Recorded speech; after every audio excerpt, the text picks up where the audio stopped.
Hai friends, kita belajar yuk. Are you ready?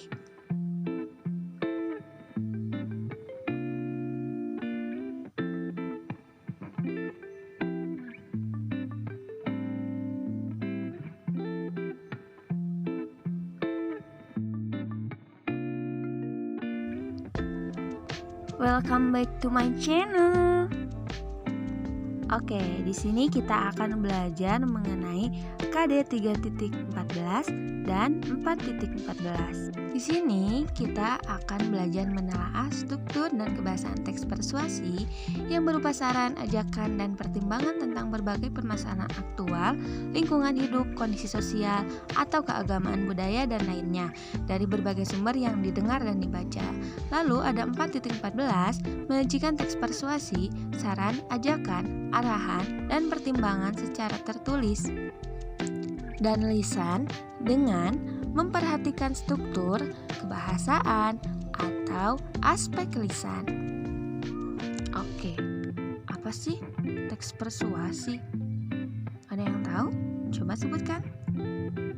Nah, teks persuasi merupakan suatu paragraf yang isinya berupa ajakan atau membujuk pembacanya agar melakukan atau mengikuti apa yang penulis ungkapkan di dalam teks. Ciri-ciri teks persuasi berisi argumen, menggunakan kata ajakan, berusaha meyakinkan, dan menghindari konflik. Oh, jadi tujuannya apa sih?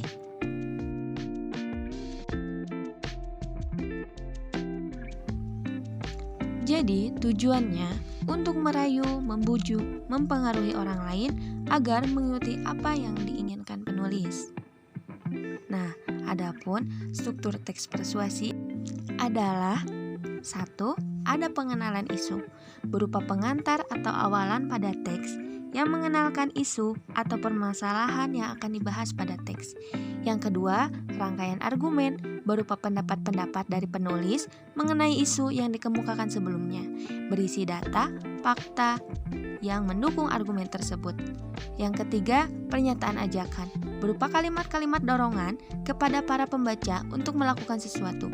Yang keempat, ada penegasan kembali, bertujuan untuk memperkuat pernyataan dan argumen-argumen sebelumnya. Nah, selanjutnya ada unsur kebahasaan.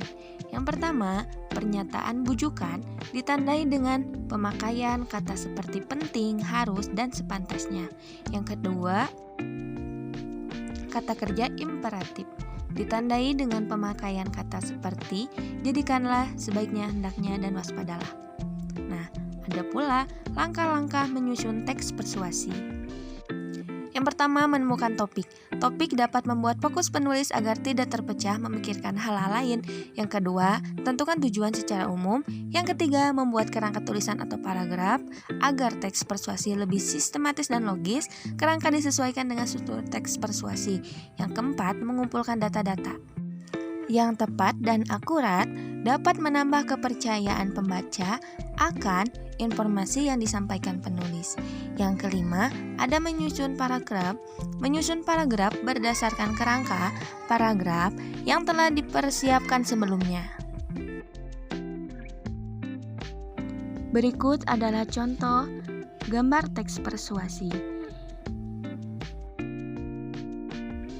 Adapun contoh teks persuasi sebagai berikut. Gimana? Sudah paham kan? Apa itu teks persuasi? Kalau begitu, baca ya teksnya. Sekian dari aku. Bye-bye.